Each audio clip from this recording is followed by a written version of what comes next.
On behalf of AmWestEntertainment.com, I'm Joe Christofak, and it's time to take a look at Night 9 of the Dubai World Cup Carnival, second of two Carnival programs this week. Double the fun, double the incomparability of Mr. Pat Cummings. Hello, Joe. Ready for another 7-race fixture, and some funky things happening on Saturday. I think there's some very interesting ways that you can go in a couple races, take a couple shots against some short-priced horses. I'm ready for it. And of course, coming up on Saturday, March the 7th, it is Super Saturday, as we have Super Saturday and World Cup night still to come. On both of those nights, we will be chatting live from Dubai on World Cup night and live from my living room on Super Saturday, March the 7th. You can chat up the races with Pat and myself. That chat can be found along with the live video product at AmWestEntertainment.com, where you can also find the comprehensive past performances, trackers, stats, and charts, Pat's detailed analysis with selections, and as I mentioned, live streaming video. Partner website, amwager.com. Great interface for the fans, advanced wagering tools, and the best rewards program in the business. Pat, Saturday, February 28th, post time, 9:45 a.m. Eastern. As you mentioned, 7 thoroughbred races. The feature is a $1,000 Nat Al Sheba trophy, 2810 as far as the number of meters on the turf, and I'm out of breath just saying that. It is a marathon on the grass. We'll talk about that in just a little bit. But first, let's start with race number 3 on the program. $110,000 up for grabs in the 7-furlong dirt handicap. And the morning line favorite here at odds of 4-1. 4-1, very lukewarm. High Blade. This will be his first Carnival appearance of the meeting.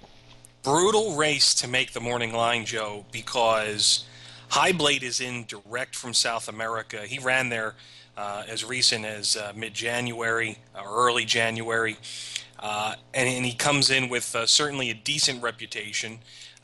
Front runner, just when he break, as long as he breaks on top, he tends to go forward and try to run them off their feet.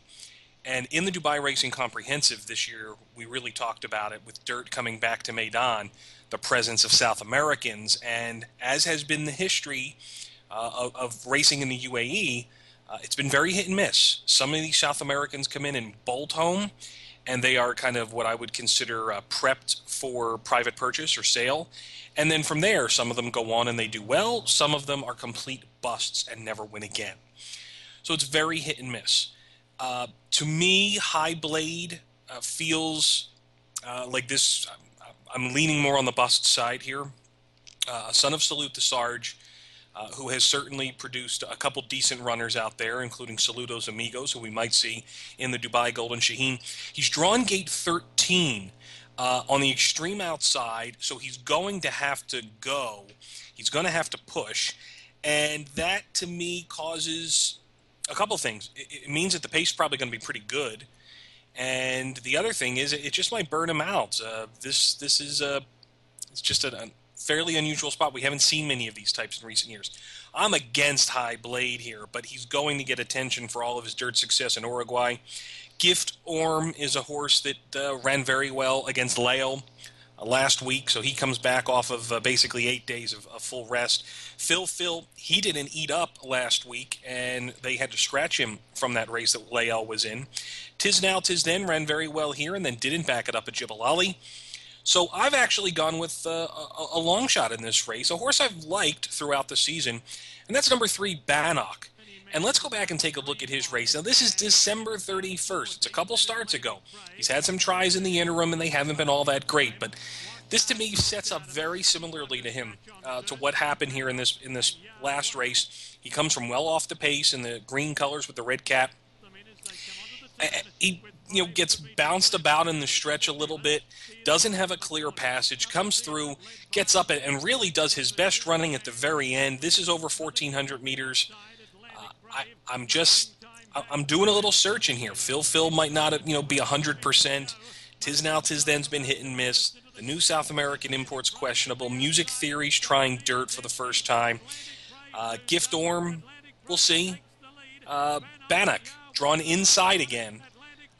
Gate 4, he's an interesting player, and I'm going to make him the Amwager value play of the day at 12-1. I think you're going to get every bit of that price too.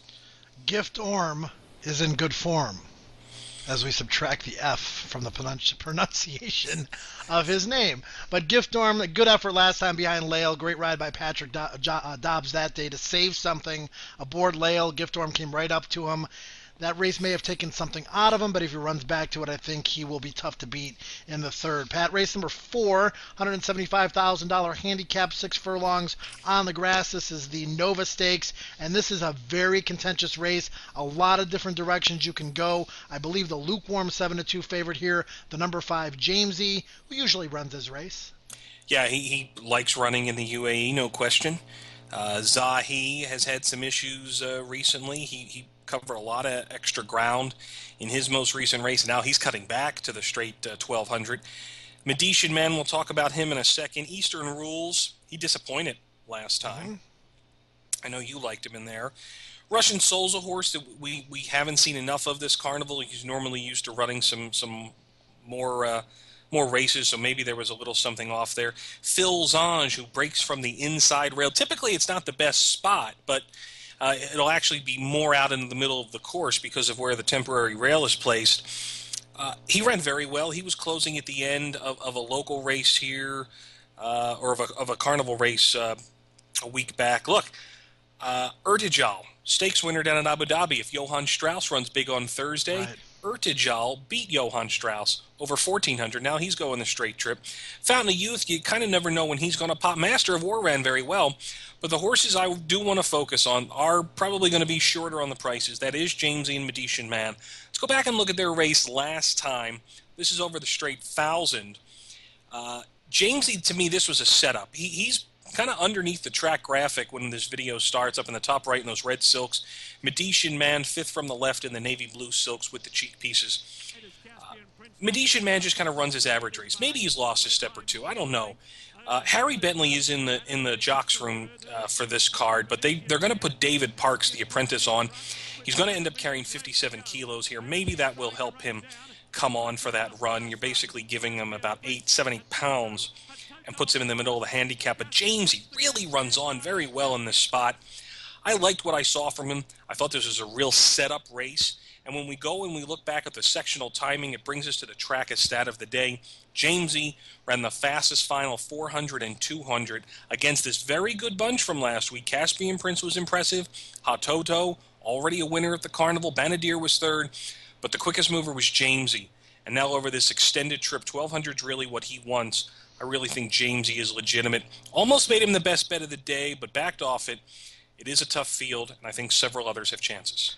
I think what you have to decide maybe, Pat, when handicapping this race is what race was stronger, the Caspian Prince race or the Dark Emerald race. A lot of common opponents coming out of those races. Caspian Prince was good on the night, but wasn't expected to run maybe as well as he did, so maybe some questions about that form moving forward. Zahi does a lot of things well, but he doesn't seem to do anything great. He's always interesting. He teases you often. And now again, he's running at 1,200 meters on the grass after racing 1,800 meters, while last time we know he'll be finishing well at the end, and he is tough to dismiss. Race number 5, Pat, $175,000 up for grabs. The I pick 2,000 meters equals 10 furlongs on the dirt. And the morning line favorite here at 5-2 is the number 1 Footbridge. Emirates Flyer at 9-2. Very disappointing last out. I was surprised with how well he didn't run that day. Be interesting to see if he can bounce back off of that effort, because last season he was a horse that had quite a bit of promise. Yeah, I liked him in the Maktoum Challenge too, Joe, and he just didn't lift a hoof. Maybe something went amiss there, and Audrey De Vries is back engaged for the ride, so I see no reason to... I am jumping off him. I'm not picking him here because it was disappointing enough, but I don't see any reason we should be surprised if he runs a big race. Right. Footbridge is a fascinating entrant here, and maybe for all the wrong reasons. He doesn't win often, and he's the favorite in this race, and here's what it comes down to. Those that don't watch the Carnival enough, those that don't pay attention to how things really work, you might get caught out in the breeze with this one. Footbridge is rated 109. He's the top-rated horse in this field. He has to carry 60 kilograms.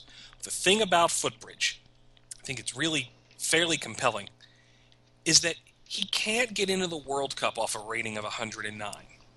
He needs to run a big race. And Footbridge just doesn't run many big races, and they would love to have this horse for the World Cup. And if they really wanted him to run an impressive race, to bring his rating up, I just, why wouldn't you run him and wait for him in the Maktoum Challenge next week? If he runs a bad race here, his rating might decline. Well, And if he make it runs a even bad tougher. race here, he doesn't belong anyways. So maybe Yeah, maybe he's just not doing that well. And you're raising a lot of obvious questions as to why you shouldn't take him to begin with, and especially at a shorter price. and he had Shared Belief didn't beat him by far. But that's because Shared Belief covered like 10 lengths more than the rest of the field Yeah, that's in the Awesome again. So to me, Footbridge is a horse who's going to get a lot of attention. He's going to look like the classiest horse in the field, and I want to be against him. And I'm going against him with the horse that I think is just going to go to the front. He's got that draw on the rail. Number 7, Henry Clay. Well handicapped in this field. He comes back over the 2,000. Don't see any reason that he's not going to go forward. Maybe the only little hiccup is that number 6, Without Fear, is a horse that likes to race forward, but he's been doing it over longer distances, and so maybe he finds the 2,000 on the dirt a little too sharp. But for me, Henry Clay to the front. See you later, guys. Henry Clay to me. I'm going to make him the am wager. Best bet of the day. 4-1 morning line. I think we might get that, Joe, because of the attention that Footbridge is going to generate. A lot more Americans will be in this pool on a Saturday morning. This is a little later in the morning, too. This is, to me, this is a horse that you want to be against. Henry Clay, the best bet of the day. If you look up and down this forum and you say, which horse are you fairly certain is going to run well? It's Henry Clay. If you look back at this forum and you say, which horse do you think has the potential to move forward and be a really nice horse? It may still be Emirates Flyer. He ran pretty well 2 starts back in the dirt behind Surfer. Not sure what happened when he got beaten 18 lengths by Frankie Four Fingers. Last time out, maybe he'll rebound, maybe he won't. We'll have to wait and see. Race 6, Pat, is the feature. $200,000 up for grabs in the Group 3 Nat Al Shiva Trophy. This one's 28.10 as far as number of meters. It's about 1,400 furlong, or excuse me, it's about 1,400 furlongs. That's a real Would be a long Yeah. way. Might end next week. Cavalryman, he's a class. He's 8-5. He hasn't raced since August. You've got the stablemates in here as well that have some good credentials. This is an intriguing race. The return for Cavalryman, will it be a winning one? Well, Joe, let's go back and look at the video. I think it's going to be the easiest way to see how Cavalryman came off the layoff last year. He returned in this race off a very similar summer layoff where he had been running in Europe. And in this spot, he wins going away easily. He's in the all blue on the outside here. And Star Empire was in this race too. Star Empire gets guided to the stand side rail by Christoph Sumion, and he runs on to be second. Maybe you'd say he gave up a little ground, but Christoph thought that was the best ground, and he took a chance, and he actually did make up some ground. But Cavalryman said, see you later, guys. He goes off and wins this race by 5 lanes, first off the layoff, no question about it. Who was third in this race, Joe? Certeric. What did Certeric come back and do? He beats Cavalryman in the Dubai Gold Cup over the 3,200 meters. This is a prep for World Cup night, let's not forget. Cavalryman was impeded in that race by Certeric. I made him the best bet of the World Cup card and was handsomely disappointed when Certeric interfered with him, and they decided not to go ahead with a protest. But Cavalryman, for me, if he comes back and does the same thing, he's up in age, but I think Cavalryman is going to be well amongst the favorites here, and probably is the most likely winner. I'll take you back to July of last year when Cavalryman defeated Azima by a neck. Azima has raced since. Good second behind Famous Kid in the initial run of this Carnival. Looks to be a little tighter. Is he as talented on his best day? That remains to be seen, but he has to be considered here. Well, the thing that Azima has is also the same thing that Meandra has, in the sense that both of them were carrying 60 kilograms over this trip, more or less, last time. And, in fact, there were quite a few horses that are coming back out of that race. Let's go and take a look at it. 5 horses to highlight. Azima is basically leading at this point in the all-blue. Meandre is the gray horse who's second on the rail in the white cap. Rio Tigre is in the light blue silks, 3 wide, just outside the leaders. We have Layali Al Andalus. He's going to be a long shot in here. He actually runs on pretty well. He's 4 back on the rail, and Star Empire 2nd back on the far outside in those yellow silks. Star Empire maybe has lost a little bit of a step this year. Hasn't been as consistently in the placings as we've seen, but hey, we all lose a step as we get older. But Azima, Meandre, they may have felt the 60 kilograms because Famous Kid was carrying the lightest weight of the Godolphin entrance, and he comes up and catches them. I thought both Azima and Meandre ran very well in this spot to do it off the 60 kilograms, giving the handicap. And now they are more or less on even weights here. There is a small spread. Cavalryman has a penalty. He carries 59.5. The majority of the field carries 58. The 4-year-old Firefighting, he gets away with 56. I can't talk you off of Azima. Probably couldn't talk you off Meandre either. I go 10, 1, 8, and take all 3 of them. All right, well, that leads us into all of our selections for Night 9 of the Dubai World Cup Carnival. As we raise the curtain, you can, of course, get these selections in a compact version, mine, Pat's, and the picks of Mackenzie Kirkerhead at DubaiRaceNight.com. Pat, raise the curtain, unveil your selections, please. So the first race, Joe, is a real head-scratcher, a field of 7 going postward here over a mile. 5 of them have never had experience on the dirt. Those that have Zane Shemmerdal and Avon Pearl, both legitimate chances here, but they just don't always show their best. This is a good field if you wanted to get a Carnival win. Someone will win this race. I'm going with the new shooter, number 6, Ting here. Gets blinkers. Might have had a visor on in the past because it looked like he did, but I want the new face in here because I haven't been blown away with what I've seen from the rest of the field. I know you're going to go in a different direction there, so it'll be interesting to hear your pick. In the second race, local event for non-Carnival horses, sided with number 1, Jeer On.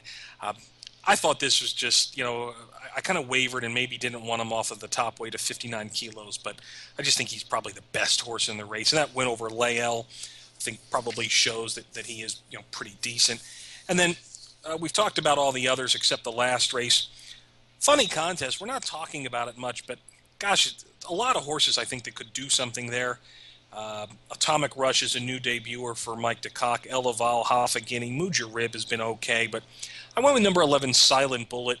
How things go on Thursday with the Fire Burling re-encounter. If Belgian Bill runs a big one, Silent Bullet wasn't that far behind them, and now he'll go a 3rd off the layoff, 2nd run on turf. That first one wasn't too bad, and he comes in carrying only 54 kilograms. I think that's a good sign. So I went with Silent Bullet in the last race. Joseph, all right, we're 1 night away from Super Saturday. Yep. What are you doing? All right, well, let's try to pad the bankroll and the bankroll challenge in just a little bit. First, we'll give you our top plays or top picks, at least race by race here. I went with Ocean Tempest. Pat, this horse raced on dirt earlier in the Carnival and was just in too tough in a Group 2 inside draw, tactical speed, may get the run of the race. I should get a square price, but as you mentioned, a 7-horse head scratcher in the opener. I went with Edija in race number 2, improving, and an edge to get a 3rd straight victory. Not real strong on that pick. Get Orm in race number 3, huge second to Leo last out. I'm going to hope that he can repeat that effort. Master of War, I don't see a ton of speed in this race. He'll be forward throughout. I hope he can dig in late. I think he's one of many with a chance. We'll go with Master of War at 12-1 in race number 4. Emirates Flyer, disappointing last run. Forgive the effort. Cross my fingers. Hope that he shows what he's capable of. Azima in race 6 only lost by a neck to stablemate Cavalryman when last they met. Good second and a strong tightener. While the chalk may be shaking off some rust in this race, that remains to be seen, but Azima will be a better price. And I'm going to go to race number 7, Elaval. 3-1, consistent, knocking at the door at this meeting. He always runs late. Always runs too late, always gets up into the placings. Maybe on Saturday, Elaval gets over the hump and scores an overdue victory. Pat's Thursday's results unavailable at the time of this taping.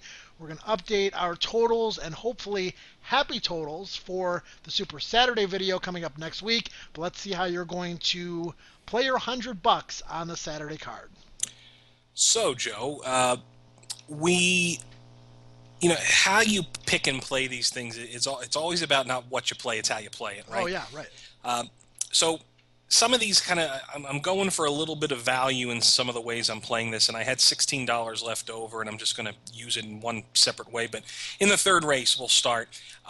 I'm going to play some win and place money on number 3 Bannock, 7 to win and 6 to place on Bannock in race number 3. I think the value is definitely going to be there. We're going to start a pick 3 in that race as well. Fairly small ticket. Um, Actually, on the fly, we're going to update this. We're going to make this a $2 pick 3, Joe. 3, 5, 11, 13. So that'll be Bannock, Gift Orm, Phil, and Tis Now, Tis Then. We'll use Medician Man and Jamesy in the 4th, and then Farrier and Henry Clay in the 5th. So a $32 total there. And then in the 4th race, we said liking Jamesy on top in that. I think this is the race of the day that has the chance for some real long shots to run second or third. I could see Master of War running another big one. Fountain of Youth could pop off with something nice. Urtajal. So I'm going to go Jamesy all, 5 all in the 4th race. And it's a $55 play. It's a little pricey, but I think it's worth the value. For me, I'm going to go with Ocean Tempest, play a little win and place money on a square price horse to try to get off to a good start. Race 4, I like Master of War, going to play him to win and place. And then it's a little disconcerting to me, Pat, I must admit, because I didn't use Jamesy or Medician Man in a 4-horse exacta box. So either going to be right about which race is a key race or wrong. 2, 7, 8, and 9, all of those horses offering square prices. Zahi, Phil's Angies, Urtajal, and Master of War. Maybe get a $70 or $80 exacta 2.5 times. I would gladly take it. And then race 7, I'm going to throw $20 to win on the nose. Number 4, Alaval. Hopefully he can get over the hump at 3 to 1 or in that ballpark as far as the price goes. Any final thoughts on Saturday as we move from the Carnival proper to Super Saturday and then eventually to World Cup night? Look, if this feels like a workman-like race card, it is. The big stuff comes ahead. It's nothing but stakes races from here on out at the Carnival. We'll get going. It'll be 8 races on Super Saturday, onto the 9-race card then on the World Cup. So what we're getting tonight is 1 prep for the World Cup, and then take the 8 races that we get on Super Saturday. That will be the 9-race preps for all of the individual races going forward. It's going to be real exciting. It's exciting. And if this is your first time following the Carnival, this is what it's all about. All of these races that are run leading up to Super Saturday and Dubai World Cup night are to prove that these horses belong in these races. And that's what I think is so cool about it. There is a means to an end. Super Saturday, World Cup night, 2 of my favorite nights of the year on this globe as far as thoroughbred racing goes. Pat, you can follow him on Twitter at Dubai Race Night and Track is Racing. You can follow me at Joey Decay Racing. And Pat, as I mentioned, Super Saturday, March the 7th, you can chat with Pat and I live during the race card at amwestentertainment.com. For the incomparable one, Pat Cummings, 2 times this week, I'm Joe Christofak. Enjoy night 9 of the Dubai World Cup Carnival.